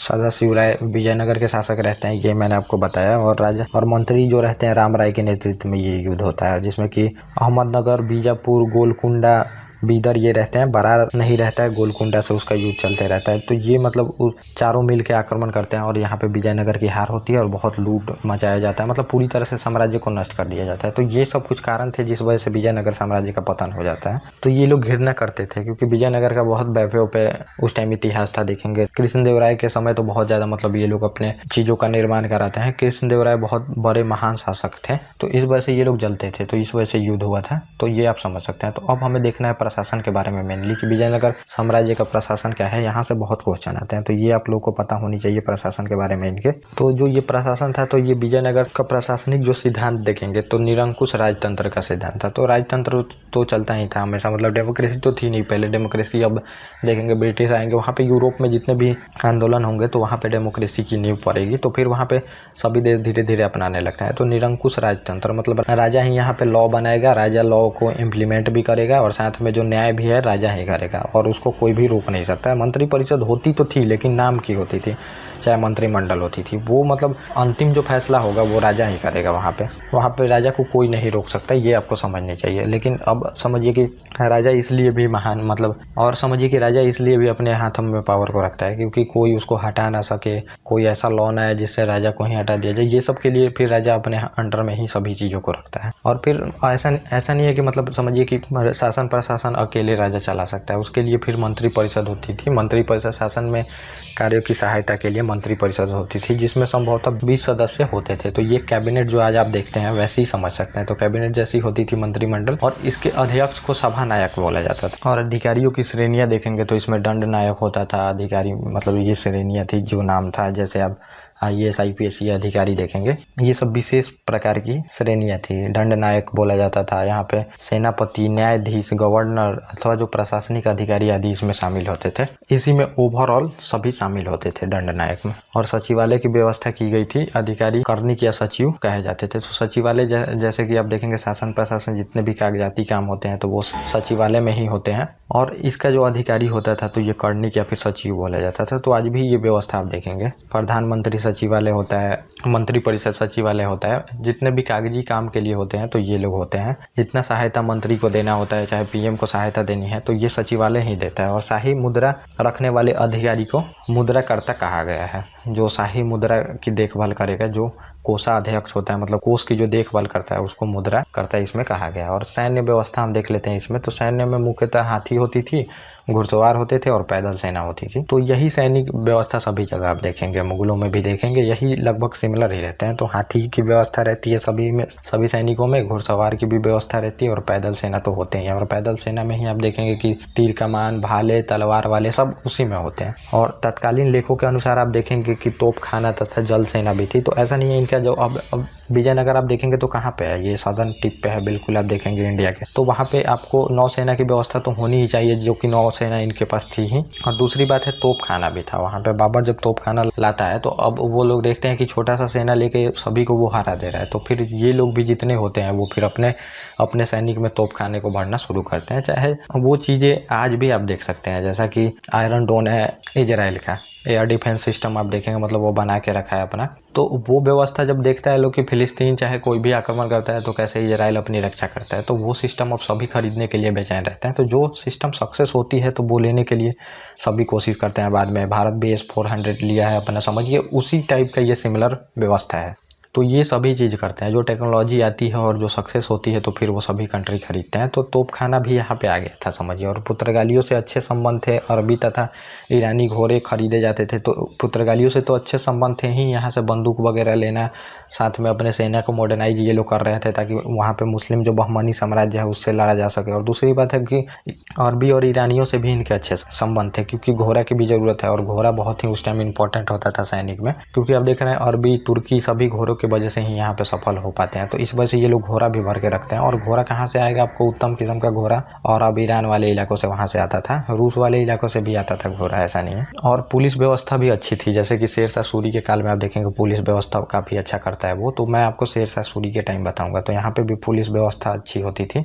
और न्याय विभाग में हमें देखना है कि सर्वोच्च जो न्यायिक शक्ति होती थी ये राजा में होती थी। तो मैंने बताया है कि राजा के पास ही सभी शक्तियाँ होती थी, जो अंतिम फैसला है वो राजा करेगा। लेकिन जो और भी छोटे अपराध होते हैं, अब सभी तो फैसला राजा नहीं कर सकता है, वहाँ पे बहुत सारे केस हमेशा होते रहते थे। तो केसों के लिए और भी लोग होते थे। तो प्राय छोटे अपराधों के लिए देखेंगे कि ग्राम पंचायतें और जातीय संगठन सुलझा लेते थे। जिस जाति के लोग हैं उसका संगठन होता था, वो लोग मिलकर सुलझा लेते थे, चाहे ग्राम पंचायतें सुलझा लेती थी, जैसा कि अब अभी देखेंगे इसमें। और अब हमें इसमें देखना है प्रांतीय जो शासन था। तो प्रांतीय शासन में देखेंगे राजा या फिर राज्यों को मंडल, राज्य या मंडला में विभक्त किया गया था। तो प्रांत को जो था ये मंडल बोला जाता था, जैसा आप समझ सकते हैं बड़ी इकाई थी ये सबसे। और प्रांत जो जिला, उसके बाद प्रांत के बाद जिला ही होता है, तो उसको कोट्टम बोला जाता था या वलनाडु भी बोला जाता था। ये मैं आपको एक बार बता देता हूँ। उसके बाद देखेंगे तहसील जो थी उसको नाडु बोला जाता था। तहसील जो आज आप मंडल देखेंगे, और उर थी ये ग्राम थी, समझिए। तो ऐसी व्यवस्था थी। और प्रांत के मुखिया होते थे यहाँ पे, ये भी आपको समझना पड़ेगा। कोई राजकुमार को बना दिया जाता था प्रांत का मुखिया, जैसे कि उनके फैमिली ही बहुत बड़े होते थे, चाचा, ताऊ, उनके ताऊ, और पूरे फैमिली एक साथ रहते थे। तो अब समझिए फैमिली में कोई भी लड़का है तो उसको वहाँ पे आप प्रांत का राजकुमार बना देते थे, मतलब प्रांतपति उसको बना देते थे। और प्रांतों में कुशल और अनुभवी अधिकारी को नियुक्त किया जाता था। और ये कौन करता था, समझिए ये राजा करता था। और ये कुशल मतलब एडमिनिस्ट्रेटर होते थे, समझिए इनके पास पूरी तरह से व्यवस्था होती थी सभी चीज़ों की, एक्सपीरियंस होता था। क्योंकि जो अब राजकुमार गए हैं तो उन्हीं को तो सब पता नहीं होगा, लेकिन उनकी सहायता के लिए कोई तो चाहिए वहाँ पे, और वही सहायता के लिए फिर ये अधिकारियों की नियुक्ति की जाती थी। और राज्य परिषद भी होती थी, समझिए राज्य परिषद एक होता था जो कि राजा की शक्ति पर नियंत्रण करता था और सहायता भी करता था, राजा का चयन भी करता था, वही अभिषेक तथा जो राज्य प्रशासन के सुचारू रूप से चलाने के लिए जो भी कार्य करना होता था वही करता था। तो राज्य परिषद भी होती थी, मंत्री परिषद भी होती थी, और दंड नायक जो मैंने बताया ये अधिकारी होता था। मतलब दंड नायक को ही न्यायाधीश का कार्य, सेनापति का कार्य, गवर्नर का कार्य, प्रशासनिक अधिकारी का कार्य सबको दंड नायक को ही सौंप दिया जाता था। और दंड नायक में बहुत अधिकारी होते थे, उसमें से किसी को कार्य ये सब सौंप दो। और एक नायंकर व्यवस्था थी यहाँ पे। दिल्ली सल्तनत कालीन इक्तादार या फिर जो राजपूत कालीन आप देखेंगे भू सामंत होते थे, वैसे ही व्यवस्था थी यूरोपीय सामंत व्यवस्था। तो ये सामंती व्यवस्था सभी जगह थी, जैसे उसको ही आप देखेंगे बाद में इक्तेदारी व्यवस्था बोला गया है, और उसके बाद देखेंगे मुगल में मनसबदारी व्यवस्था बोला गया है। यूरोप में भी ऐसी सिमिलर व्यवस्थाएं चलती थी जिनको सैनिक मेंटेन करना पड़ता था सामंतों को। तो वो व्यवस्था तो अब हट ही चुकी है। अब सेंटर सैनिक रखता है सीधे, और सैनिक का सैलरी वगैरह सब वही देता है। और सेना रखते थे, और यह निश्चित भूखंड से कर प्राप्त करने का इनको अधिकार होता था। जैसा मैंने बताया सामंत सेना रखते थे और उनको कुछ भूमि दे दी जाती थी, और वहाँ से अपना पैसा इकट्ठा करके और सैनिक मेंटेन करते थे, और जो पैसा बचता था वो फिर वहाँ पे साम्राज्य के कोष में जमा करा देते थे। और अगला जो व्यवस्था है ये आप देखेंगे आयंगर व्यवस्था रहती है। और प्रशासन को सुचारू रूप से चलाने के लिए विभिन्न क्षेत्रों को 12 प्रशासनिक अधिकारियों की नियुक्ति की जाती थी। तो ये जो मतलब आयंगर जो व्यवस्था थी, तो ग्राम को एक स्वतंत्र इकाई मान लिया जाता था, जैसे एक समझिए गांव है या फिर एक जिला है, और उसमें प्रमुख जो 12 प्रशासनिक अधिकारी होते थे उनको नियुक्त कर दिया जाता था। यही पूरी तरह से उस ग्राम का प्रशासन देखते थे। ग्राम सेवक, जैसे कि आप मुखिया को आज देखते हैं ना, वैसे सेम व्यवस्था मान सकते हैं। तो मुखिया जैसा व्यवस्था कर दी जाती थी, कुछ ग्राम के इलाकों को दे दिए और यहाँ पे 12 अधिकारी को नियुक्त कर दिया, और वो फिर वहाँ पे उसकी देखभाल करेगी शासन प्रशासन। जैसे मुखिया होते हैं और उनकी मदद के लिए बहुत सारे अधिकारी भी रहते हैं, ऐसा नहीं है अधिकारी नहीं होते हैं। और इनको सैलरी के बदले में क्या किया जाता था कि लगान युक्त भूमि दे दी जाती थी। और बाद में यही पद देखेंगे कि आयंगर व्यवस्था वाला जो इस पद पे अधिकारी होता था ये पूरी तरह से वंशानुगत होते जाता है, और ये सब फिर बाद में राजा की बात ही नहीं सुनते, अपना कर वसूलते हैं, जिस वजह से इकोनॉमिक हालात इनकी बिगड़ती है और डिक्लाइन हो जाती है विजयनगर की। और इनकी सेवा के बदले में राज्य के करों से पूर्णतः मुक्त रखा जाता था। और इसके जो पद थे बाद में पैतृक हो गए थे, जब मैंने बताया। बाद में ये लोग अपना वंशानुगत हेरिडेटरी कर लेते हैं पद को, शुरू में नहीं रहती है ये पद वंशानुगत। और कर्णिक नामक जो अधिकारी होता है वो आयंगर के पास जितनी भी भूमियाँ रहती है उनकी क्रय विक्रय से संबंधित दस्तावेज रखता है। तो जितनी भी भूमियाँ इनके पास जाती है 12 अधिकारियों के पास, कर्णिक नामक अधिकारी एक रहता है, वही इन सब का लेखा जोखा रखता है वो। और अब हम देख लेते हैं स्थानीय प्रशासन के बारे में। तो प्रांतों को मंडल बोला जाता था, प्रांत को समझिए मंडलू यहाँ पे है। और फिर जिला में बांटा गया था, और जिला को क्या कहा जाता था, कोट्टम कहा जाता था, या वलनाडु भी बोला जाता था। और जिले को परगनों में जैसे कि या फिर तालुकों बोला जाता था इसको, और या फिर नाडु भी बोला जाता था, जो मैंने ऊपर बताया। इनको नाडु भी बोला जाता था, परगनों को तालुक को जो कि मंडल होता है आज आप देखेंगे। और प्रत्येक नाडु को 50-50 गाँव होते थे, जिसे मेला गाँव कहते थे। तो 50 गाँव को मिला के एक मेला गांव कहा जाता था, मेला ग्राम, और मेला ग्राम भी बोला जाता था इसको। और सबसे छोटी जो इकाई थी ये उर होती थी। और गाँवों को मोहल्लों में बांटा गया था, और जो इसके पद पे होते थे वो पैतृक बैठते थे गाँव के पद पे। ग्राम को उर भी बोला गया है, तो उर यहाँ पे लिखा भी गया है, उर बोला जाता था गाँव को। और नाडु के सदस्य को नातवर कहा जाता। तो जो मंडल होते थे उसमें 50 गाँव आते थे। आज भी आप मंडल में देखेंगे लगभग इतने ही गाँव आते होंगे। और इसका जो अधिकारी होता था ये तो नातवर होता था। तो ये आपने देख लिया पूरी तरह से जिला तक और गाँव तक की प्रशासनिक व्यवस्था। तो अब हमें इसमें देखना है अर्थव्यवस्था के बारे में। और नायंकर प्रणाली ये जो मैंने आपको बताई तो ये समझिए सैन्य प्रणाली रहती है। तो थोड़ा सा और आप लोगों को इसमें समझ लेना पड़ेगा सैन्य प्रणाली के बारे में। एकता प्रणाली जैसी ही थी ये नायंगर जो व्यवस्था आप देखेंगे, एकता प्रणाली या फिर जो सामंती व्यवस्था थी, ये सैन्य प्रमुख होते थे, अमर नायक इनको बोला जाता था। ये जो नायंगर व्यवस्था में अधिकारी होते थे इनको अमर नायक बोला जाता था और ये सैन्य प्रमुख होते थे और किलों पर नियंत्रण आदि यही रखते थे। भू सामंत आप समझ सकते हैं, और वेतन और सेना के बदले में भूखंड इनको दिया जाता था, निश्चित एक भूखंड जो मैंने बताया आपको। सैनिक इनको रखनी होती थी, मतलब सैनिक जो आप देखेंगे सामंतवादी इक्तेदारी या फिर मनसबदारी व्यवस्था बिल्कुल वैसे ही थी। और सैन्य विभाग जो था उसको कदाचार कहा जाता था, ये भी आप लोग ध्यान में रखेंगे। और प्रमुख जो इसका अधिकारी होता था तो दंड नायक था, सेनापति होता था। तो दंड नायक मैंने बताया ये पूरी तरह से अधिकारी को ही, उसमें सभी अधिकारी आ जाते थे, ये मैंने आपको बताया है। और रक्त कोड की एक भूमि थी जो युद्ध में शौर्य का जो प्रदर्शन करता है सेना, उसके मतलब फैमिली वाले को दी जाती थी जब उनकी मृत्यु हो जाती थी। तो ये इसमें भी आएगा अर्थव्यवस्था में। तो अब हम देख लेते हैं अर्थव्यवस्था क्या थी इनकी। और अर्थव्यवस्था थी तो ये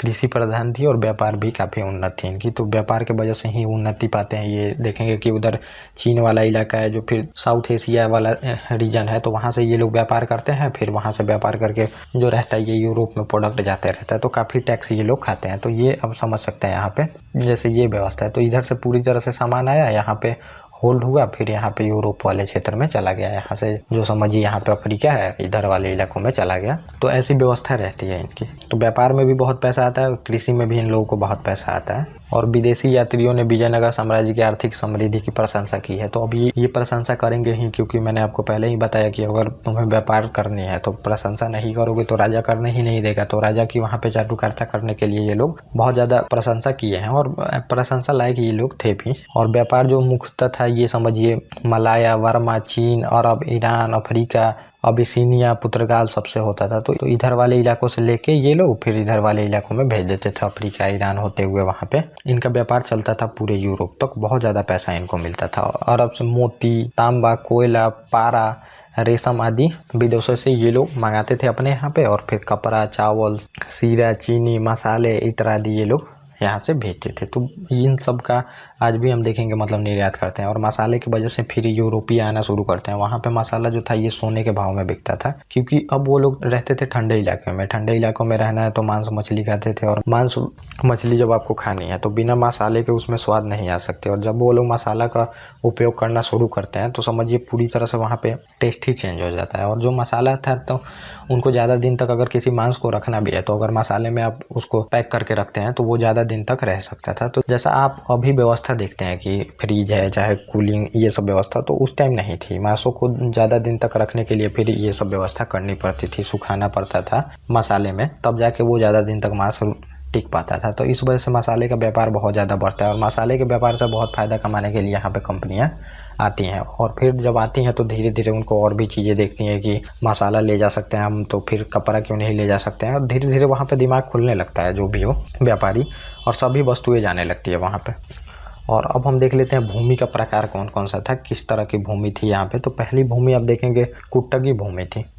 और ये जो बड़े ब्राह्मण होते थे, चाहे भूस्वामी हुए, वो छोटे किसानों को दे देते थे पट्टे पे। समझिए पट्टे पे आज भी देखेंगे कि आज पट्टा वाली ये व्यवस्था चलती है। और फिर उसको पट्टेदार बोला जाता था जो लेता था इसको। और भूस्वामी जो था ये नगद या फिर उसका फसल के रूप में पैसा लेता था उससे, पट्टेदार से। और जो खेत में काम करते थे उनको कुर्दी मजदूर बोला जाता था, ये भी आप लोग याद रखेंगे। तो ये था कुट्टगी भूमि, जो कि बड़े भूस्वामी होते थे या फिर जो ब्राह्मण होते थे ये देते थे, मतलब छोटे किसानों को जिनके पास खेत नहीं है वो, और वो फिर वहाँ पे प्रोडक्शन करके इनको देते हैं पैसे में, या फिर दे दें या फिर उनको जो उत्पादन हुआ है वही चीज़ें देते हैं। और अगली जो भूमि थी ये माठापुर भूमि थी। और इस भूमि में होता था धार्मिक सेवाओं के बदले में ब्राह्मणों को और मंदिरों को और मठों को दान में दी जाती थी। तो जो ये सोशल चीज़ों के लिए राजा देते हैं, आज भी भूमि दी जाती है। तो ये धार्मिक सेवाओं के लिए दे दे ब्राह्मणों को, या फिर मंदिरों को दान में दे दिया जाए, मठों को दे दिया जाए, ये सोशल काम के लिए दे दिया जाता था यहाँ पे माठापुर भूमि को। और अगली जो भूमि थी उबली भूमि थी, और ये ग्राम को दी जाती थी दान में,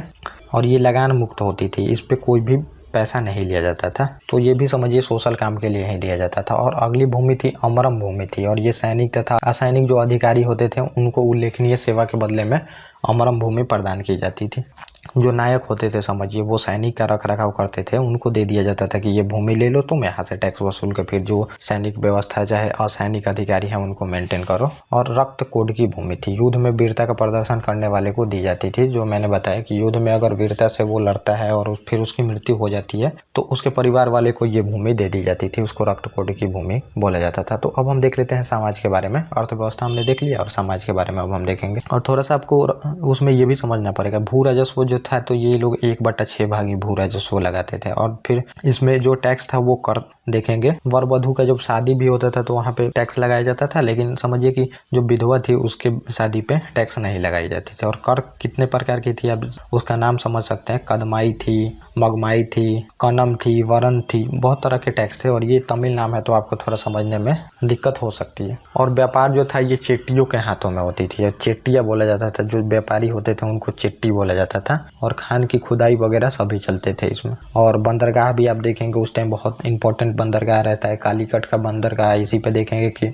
यूरोपियन आते हैं। मैगलोर का बंदरगाह रहता है, होनावार का बंदरगाह रहता है, भटकल का बंदरगाह रहता है, बरकूर रहता है, कोचीन रहता है, मछलीपट्टम रहता है, धर्मदाम रहता है। ये कुछ इंपॉर्टेंट बंदरगाह रहते हैं इस टाइम। और वस्तु विनिमय की जगह यहाँ पे आप देखेंगे कि मुद्रा का बहुत अच्छे लेवल पे उपयोग होने लगता है यहाँ पे। और जो राजकीय टकसाल भी होती थी जो कि मुद्रा का छपाई करती थी वहाँ पे। प्रांत की राजधानियों में भी देखेंगे टकसाल होती थी। ऐसा नहीं है कि बस टकसाल जो होगी वो सेंटर के पास होगी, राज्य के राजधानियों में भी होती थी। आज भी वो व्यवस्था है, मतलब एक ही जगह पे मनी को नहीं छापा जाता है, बहुत जगह पे छापा जाता है। और स्वर्ण मुद्रा थी, तांबे की मुद्रा थी, चांदी की मुद्रा थी, ये सब भी थी। और जो सोने की मुद्रा थी उसको बाराह बोला जाता था, पेरदा भी उसको बोला जाता था। बाराह या पेरदा सोने की मुद्रा को बोला जाता था। और चांदी की मुद्रा को आप देखेंगे छोटी जो मुद्रा थी उसको तार नाम से पुकारा जाता था, तार थी। और जो ओवरऑल जो मुद्रा थी उसको फिर पेगोंडा कहा जाता था। पेगोंडा ओवरऑल मुद्रा जो मनी है, और उसमें आप देखेंगे 20 का नोट भी है, 100 का नोट भी है, 200 का भी नोट है। तो वैसे ही ओवरऑल मनी जो है वो उसको पेगोंडा बोला जाता था। और सोने की मुद्रा को बाराह बोला जाता था या फिर पेरदा बोला जाता था। और छोटी मुद्रा जो थी चांदी की उसको तार बोला जाता था। ये कुछ इकोनॉमी में थी। तो अभी हमें बस इसमें सैन्य व्यवस्था सामाजिक देख लेना है, और सामाजिक के बाद थोड़ा सा कला हम देख लेंगे, तो ये पूरा तरह से हमारा कंप्लीट हो जाएगा। तो अब हम देख लेते हैं सामाजिक व्यवस्था। जो सामाजिक व्यवस्था थी तो इसमें विजयनगर में आप देखेंगे सामाजिक व्यवस्था, तो जैसा उत्तर भारत में सामाजिक व्यवस्था थी 4 वर्ण थे, वैसे ही यहाँ पे भी आप 4 वर्ण देखेंगे, लेकिन नाम अलग अलग पुकारा जा सकता है। लेकिन वर्ण आपको जो मिलेंगे वो 4 ही मिलेंगे आपको यहाँ पे। लेकिन और भी सारी वर्ण इसमें भी आप देखेंगे कि सब कास्ट सब क्लास आता है, मतलब वर्ण के अंदर ही तो ये सब रहता है। तो आपको मतलब मेनली जो ये देखना है तो ये 4 वर्ण देखना है, जिसमें ब्राह्मण, क्षत्रिय, वैश्य और चेट्टी। वैश्य वर्ग को ही चेट्टी बोला जाता था। और निम्न वर्ग जो था उसमें किसान, जुलाहे, नाई, लुहार, बढ़ई ये सब आते थे। तो ये मैं आपको बताऊंगा ही। तो ये थे 4 वर्ण। तो पहला आपको वर्ण में देखना पड़ेगा ब्राह्मण वर्ण थे। तो ब्राह्मण देखेंगे समाज में ये सर्वोच्च स्थान पाते थे, और फिर इनको जो कठोर दंड होता था इनसे भी मुक्त रखा जाता था ब्राह्मणों को। और ब्राह्मण थे जो थे ये मांस आदि का सेवन ये नहीं करते थे। और आप देखेंगे मतलब सबसे जो उच्च कोटि के होते थे ब्राह्मण ही होते थे, सबसे ज़्यादा इनको इज्जत भी मिलती थी। अगर ये कोई गलती करते हैं तो और लोगों की अपेक्षा में इनको कम दंड भी दिया जाता था। तो ये थे ब्राह्मण। और क्षत्रिय आप देखेंगे तो ये वर्ग स्पष्ट वर्णन यहाँ पे नहीं मिलता है, दक्षिण भारत में देखेंगे। तो ये लोग समझिए कि ये लोग काम जो करते थे ये आपको शासन चलाना, सैनिक में रहना, मतलब पूरी तरह से इनका कंट्रोल होता था। जो एडमिनिस्ट्रेटिव कार्य होता था उस पर राजा भी यही होंगे, जितने भी सेना होंगे उसमें ज़्यादातर यही लोग होते थे। तो टोटली ये लोग थे। और जो वैश्य वर्ग देखेंगे इनको चेट्टी भी बोला जाता था, जो मैंने ऊपर बताया। तो ये इसमें जो मेनली आप देखेंगे व्यापारी वर्ग होते थे, और इन्हीं के हाथ में व्यापार होता था। और जो सबसे नीचे था ये निम्न वर्ग था। इसमें देखेंगे कि नलव जट्टी भी इनको बोला गया है, कहीं पे क्षूद्र बोला जाता था। समाज में इनको है की दृष्टि से देखा जाता था। और इनका काम होता था कि उच्च वर्ग की ये सेवा करते थे। चाहे आप देखेंगे कि फसल जो उगता है उसमें मजदूरी करेंगे, काम के लिए दूसरे गाँव में जाना। और इसमें डोम, जोगी, मछुआरे, कलाल, चमार ये लोग इसमें आते थे। और एक बरवा भी बोला जाता था, एक ये लोग होते थे। तो ये उत्तर भारत से व्यापार करने दक्षिण भारत में आके बस जाते थे, व्यापारी होते थे, उनको बरवा बोला जाता था। तो ये आपने थोड़ा समझ लिया। और स्त्रियों की स्थिति हम देख लेते हैं ये क्या होती थी। तो स्थिति इनकी निम्न होती थी, और समझिए कि भोग विलास की वस्तु इनको समझा जाता था। स्त्रियों की ये स्थिति थी यहाँ। तो ये आप देखेंगे मीडिएबल हिस्ट्री चाहे एंसेंट इंडिया में, तो स्त्रियों की स्थिति हमेशा से ही खराब रही है।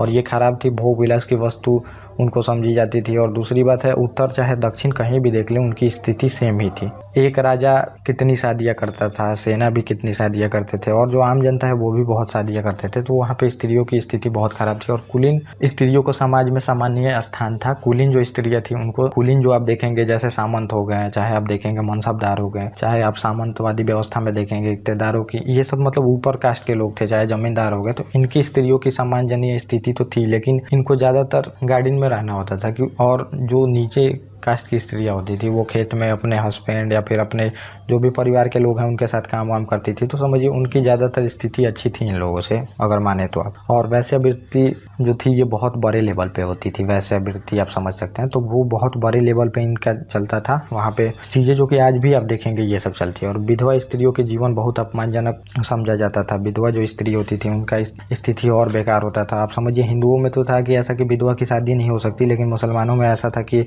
विधवा की शादी हो सकती थी वहाँ पे। और हिंदुओं में देखेंगे अगर विधवा हो जाती है स्त्री तो उसको ज़िंदगी भर अपने परिवार की सेवा करनी होती थी, ऐसा माना जाता था हिंदुओं में। और कहीं कहीं आपको ये भी देखने को मिलेगा कि विधवा विवाह प्रचलित थी, मतलब विधवाओं का विवाह होता था। तो विधवाओं का विवाह होता था, लेकिन कहीं कहीं उत्तर भारत में देखेंगे कि कम ही ये प्रचलित था, लेकिन दक्षिण भारत में होता था विधवा विवाह, आपको यहाँ पे देखने को मिलेगा, मतलब विजयनगर साम्राज्य। और पर्दा प्रथा यहाँ पे प्रचलित नहीं थी। तो पर्दा प्रथा मुस्लिमों में ज़्यादा थी, यहाँ पे पर्दा प्रथा उतना ज़्यादा नहीं थी यहाँ पे आप देखेंगे। और संभवतः आप देखेंगे सती प्रथा प्रचलित थी। सती और जौहर में आपको थोड़ा सा मैंने आपको पहले भी बताया। सती प्रथा मतलब कि अगर हस्बैंड की अगर युद्ध में डेथ हो गई तो उनके 100 के साथ में जला दिया जाता था। और दूसरी थी जौहर प्रथा, जिसमें साथ में कलेक्टिव लोग जान दे देते थे। जैसे कि अब मान लीजिए युद्ध में पूरा क्लैन लड़ रहा है, अब राजपूत क्लैन है तो लड़ रहा है, पूरा क्लैन ही लड़ रहा है। उसके बाद जितनी भी स्त्रियां बची वहाँ पे अगर हार होती है तो वो लोगों को पता चलता था खबर, और वो कलेक्टिवली जितना स्त्री होते थे, पुरुष भी होते थे, तो वो अपना एक साथ अग्निकुंड जलाया जाता था और उसमें अपनी जान दे देते थे। ऐसा व्यवस्था थी, क्योंकि वहाँ पे दुर्व्यवहार ना हो उनके साथ मुस्लिमों द्वारा, इसलिए ये व्यवस्था शुरू हुई थी मीडिएवल हिस्ट्री में आप देखेंगे। और बाल विवाह भी थी, बहु विवाह भी थी, दहेज प्रथा, दास प्रथा, ये सब भी थी।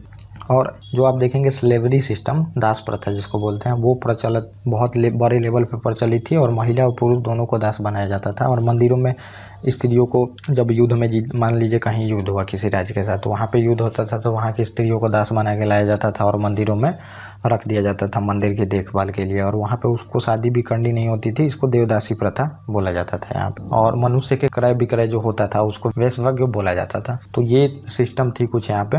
और ये जो प्रारंभिक शासक देखेंगे तो ये पहले शैव रहते हैं, बाद में देखेंगे कि वैष्णव के भी अनुयायी ये लोग होते हैं, शैव धर्म और वैष्णव धर्म के। और धर्म और संस्कृति की ये लोग रक्षा करते हैं। तो धर्म के नाम पे हिंदू साम्राज्य की इतनी बड़ी साम्राज्य की स्थापना होती है वहाँ पे। समझिए यही अभी उस टाइम में सबसे बड़ा आप हिंदू साम्राज्य देखेंगे जब मीडिएवल हिस्ट्री रहती है, क्योंकि चारों तरफ आप देखेंगे मुस्लिमों का ही शासन रहता है। और जहाँ नहीं भी शासन रहता है वहाँ पे हमेशा संघर्ष चलते रहता है। लेकिन यहाँ पे इतना बड़ा साम्राज्य फलता फूलता है। और फिर बाबर आएगा तो वो भी बताता है कि सबसे उत्तम किस्म का यहाँ पे व्यवस्था थी। और कृष्णदेवराय हैं, उनकी बाबरनामा में बहुत प्रशंसा भी की गई है। और गणिका जो बोला जाता था ये मंदिरों से संबंधित होती थी। तो गणिका ही, और उसको चाहे आप देखेंगे कि देवदासी प्रथा से जोड़ा जाता है। तो मंदिरों में जीता जाता था वहाँ पे, तो दास बना के लाया जाता था और मंदिरों की देखभाल के लिए वहाँ पे रख दिया जाता था। जो स्त्री को उसको शादी नहीं करना होता था, जिंदगी भर उसको मंदिर की देखभाल करती थी वो, उसको देवदासी प्रथा और गणिका भी उसको बोला जाता है। और इस राज्य में देखेंगे चारों वेदों के साथ पुराणों, इतिहास, नाटक, दर्शन, भाषा, गणित आदि सबकी शिक्षा दी जाती है। तो शिक्षा व्यवस्था तो सभी जगह सभी रहती हैं। अब किसको शिक्षा मिलता है नहीं मिलता ये अलग बात है। तो शिक्षा आदि भी व्यवस्था बहुत ही मतलब ग्लोरी इतिहास रहता है इनका। विजयनगर साम्राज्य का बहुत नाम रहता है, ये आपको पता होनी चाहिए। और थोड़ा सा यहाँ पे कला साहित्य हम देख लेते हैं। तो कृष्णदेवराय का जो रहते हैं ये हजारा मंदिर तथा बिट्ठू स्वामी का जो मंदिर है इन्हीं के काल में बनता है। और स्थापत्य कला का ये उत्कृष्ट नमूना है। तो ये आर्ट एंड कल्चर वाले में मैं आपको बहुत अच्छे से बताऊंगा कि कैसे कला साहित्य में इन्होंने बहुत मतलब दक्षिण भारत में काफ़ी इनका नाम है। पराकाष्ठा पे ये लोग लेके जाते हैं आर्ट एंड कल्चर को। कृष्णदेव के राय में तो बहुत बड़ी बड़ी मंदिर, विशाल मंदिरों का निर्माण होता है। और हजारा मंदिर और बिट्ठू स्वामी का जो मंदिर देखेंगे ये उसका उत्कृष्ट नमूना है, आप समझ सकते हैं। और साहित्य में देखेंगे कि सायन, माधव, नचन, सोम तथा कृष्णदेवराय ये प्रमुख विद्वान रहते हैं यहाँ के। और फिर अगला आप देखेंगे संक्षेप में कि विजयनगर साम्राज्य जो था ये हिंदू धर्म संस्कृति का उस टाइम का सबसे मतलब ग्लोरी इतिहास रहता है। और फिर देखेंगे प्राचीन दक्षिण भारत की भाषाओं तथा साहित्य में भी ये बहुत नाम करते हैं। वास्तुकला में भी बहुत निर्माण होता है वहाँ पे, मूर्ति कला, संगीत, सब में ये कला को प्रोत्साहन मिलता है। इस वजह से विजयनगर साम्राज्य का तो जितने भी यूरोपियन हैं, आप उनके बुकों में देखिएगा उस टाइम के, तो भर भर के वहाँ पे चीज़ें लिखी गई हैं। तो कुछ प्रमुख जो विदेशी यात्री आते हैं उनको भी आपको जानना चाहिए, और उन्होंने लिखा है विजयनगर के इतिहास के बारे में बहुत सारी चीज़ें। तो वो किसके काल में आए हैं और किस देश से आए हैं वो शासन में, वो क्वेश्चन में पूछा जाता है। तो वो थोड़ा सा आप लोग लिख लेंगे अगर कहीं पे लिख सके। जैसे मैं बोलता हूँ कि कॉपी और कलम लेके बैठना बहुत ही इंपॉर्टेंट है आप लोगों के लिए, तो वो चीज़ें यहाँ पे थोड़ा सा आप लोग समझ लेंगे। ये तो पहला रहता है निकोलस कोंटी जो रहते हैं, ये इटली का यात्री रहता है, और ये देवराय प्रथम के शासन काल में आता है, और ये भी बहुत सारी चीज़ें लिखा है विजयनगर साम्राज्य के बारे में। और अब्दुल रजाक भी आता है, एक फारस का यात्री रहता है, देवराय द्वितीय के ये शासन काल में आता है, ये भी लिखा है विजयनगर साम्राज्य के बारे में। और फिर देखेंगे नुन्नी जे के यात्री रहता है, ये पुर्तगाल का यात्री रहता है, और ये मल्लिका अर्जुन के शासन काल में आया रहता है, इसने भी इतिहास के बारे में यहाँ के लिखा है। और उसके बाद देखेंगे कि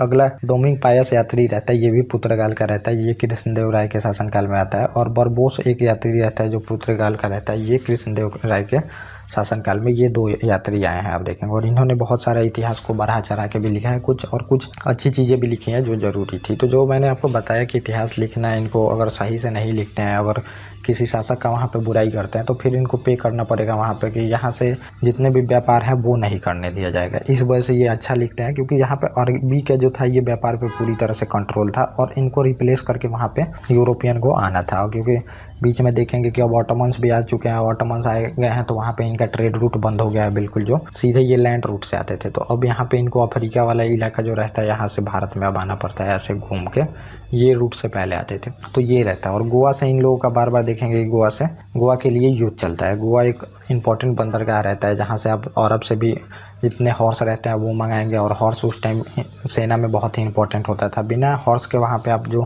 सेना है उसकी स्ट्रेंथ नहीं बढ़ा सकते हैं, इस वजह से गोवा के लिए भी बहुत लड़ाई होगा। तो वो बहमनी जब साम्राज्य मैं बताऊँगा, और दोनों को आप समझ जाएंगे, तो वहाँ पर फिर कॉन्फ्लिक्ट में थोड़ा सा बताऊँगा बहमनी और विजयनगर साम्राज्य का, तो ये चलेगा इंपॉर्टेंट। और इसके बाद जो बहमनी साम्राज्य है ये आप लोगों के लिए इंपॉर्टेंट होगा, काफ़ी इंपॉर्टेंट होगा ये 2। उसके बाद हम देखेंगे रीजनल किंगडम, उसके बाद मुगल साम्राज्य की शुरुआत हम लोग करेंगे वहाँ पे, और उसके बाद सिख मराठा देख लेंगे, और बाकी आप लोग उसमें देख ही सकते हैं मॉडर्न इंडिया हिस्ट्री में। तो ये मेरा लेक्चर यहीं पे कंप्लीट होता है, और अगले लेक्चर में हम बहमनी साम्राज्य को एक वीडियो में देख लेंगे। तो एक वीडियो में ये दोनों आपका कंप्लीट हो गया। टोटल चीज़ें मैंने आपको बता ही दिया, जो भी इंपॉर्टेंट चीज़ें थी इसमें। और थोड़ा सा आप लोग इस कम्युनिटी पे जो मैं क्वेश्चन डालता हूँ उसको भी देखने का कोशिश करें, और उसका आंसर देने का कोशिश करें, वो काफ़ी आप लोगों के लिए हेल्पफुल होगा और काफ़ी इंपॉर्टेंट है। अगर ये सीरीज और जो वो इंपॉर्टेंट क्वेश्चन मतलब मैं डालते रहता हूँ, और वो प्रीवियस ईयर पेपर है उसका आंसर देंगे, तो वो आपके लिए बहुत ही फ़ायदेमंद होगा यहाँ पे। ओके गाइस, थैंक यू, और अब हम मिलेंगे अपने नेक्स्ट टॉपिक।